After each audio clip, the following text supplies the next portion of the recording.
आपको बता दें कि गंभीर स्तर पर अब दिल्ली का प्रदूषण पहुंच चुका है। एनसीआर में हवा बहुत ज्यादा खराब स्थिति में पहुंच चुकी है। कई स्थानों पर 500 के पार AQI पहुंच चुका है और इसी के साथ में इसकी वजह से लोगों को सांस लेने में परेशानी हो रही है। दिवाली पर आतिशबाजी की मना थी, लेकिन उसके बावजूद भी दिल्ली NCR में आतिशबाजी हुई है, जिसका असर यह हुआ है कि वहां पर एक बार फिर से प्रदूषण का स्तर बहुत ही खराब स्थिति में पहुंच चुका है। और यह भी है कि कई स्थानों पर तो ऐसा है कि AQI 500 के पार पहुंच चुका है और इसकी वजह से लोगों को सांस लेने में परेशानी हो रही है।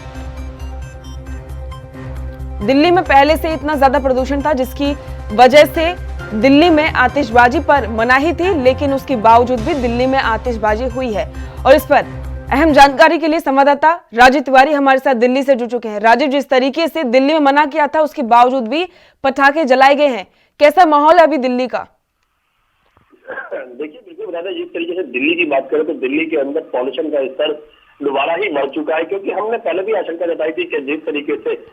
चोरी छुपे आतिशबाजी बेची गई है और यहाँ तक कि लोगों ने खरीदी गई है, दुगने से तिगने दामों में खरीदी है, तो कहीं ना कहीं आतिशबाजी होगी जरूर, क्योंकि दिल्ली सरकार और NGT ने इस पर ग्रीन लेवल के पटाखों पर भी रोक लगाई थी। मैं कहीं ना कहीं इसके अंदर लापरवाही थी, जो दिल्ली पुलिस की तरफ से लापरवाही थी और यहाँ तक कि NGT और दिल्ली सरकार की तरफ से भी, क्योंकि गाइडलाइन बनाना एक अलग चीज है और उसको फॉलो करवाना एक अलग चीज है। तो क्योंकि मार्केटों के अंदर दुकानें जरूर नहीं खुली थी, मगर चोरी छुपे यानी कि उनके जो वर्कर थे वो थैलियों में ले लेकर आतिशबाजी घूम रहे थे और कहीं ना कहीं चोरी छुपे बिकी गई थी और दुगने से तिगने दामों में। मगर हमने पहले भी बताया था कि जिस तरीके से चोरी छुपे बिके हैं तो कहीं ना कहीं जलेंगे जरूर, मगर वही आशंका जो थी वो कल स्पष्ट हो गई। यानी कल रात को जैसे जैसे दिवाली बिल्कुल रात ढलती गई है तो कहीं ना कहीं आतिशबाजी होती गई है और उसकी वजह से दिल्ली के अंदर पॉल्यूशन का स्तर इतना बढ़ चुका है कि लोगों को सांस लेने में भी दिक्कतें हो रही है और इसके लिए दिल्ली सरकार और दिल्ली पुलिस और NGT तीनों ही जिम्मेवार है। जी तो राजेश, जिस तरीके से कार्रवाई करने की बात कही गई थी, क्या कोई कार्रवाई की गई है? जिन लोगों ने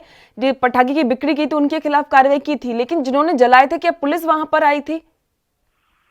देखिए, बिल्कुल बता दें, जिस तरीके से आतिशबाजी होती रही है वहां पर कहीं ना कहीं दिल्ली पुलिस और NGT को रेड मारनी थी, यानी कि छापे मारने थे जो लोग जला रहे हैं उनके ऊपर भी और जो जिन लोगों ने बेची थी उन लोगों के ऊपर भी, मगर ऐसा कुछ भी नजर नहीं आया, क्योंकि लगातार पूरी रात आतिशबाजी होती रही है और कहीं ना कहीं तो इतना कह सकते हैं कि लगभग जो पहले 80% के करीब आतिशबाजी होती थी, अब लगभग वो कह सकते हैं बिल्कुल कम हुई है राजीव पहले के मुकाबले, लेकिन फिर भी आतिशबाजी हुई है, जिसका असर ये है कि प्रदूषण बढ़ा है। शुक्रिया तमाम जानकारी के लिए।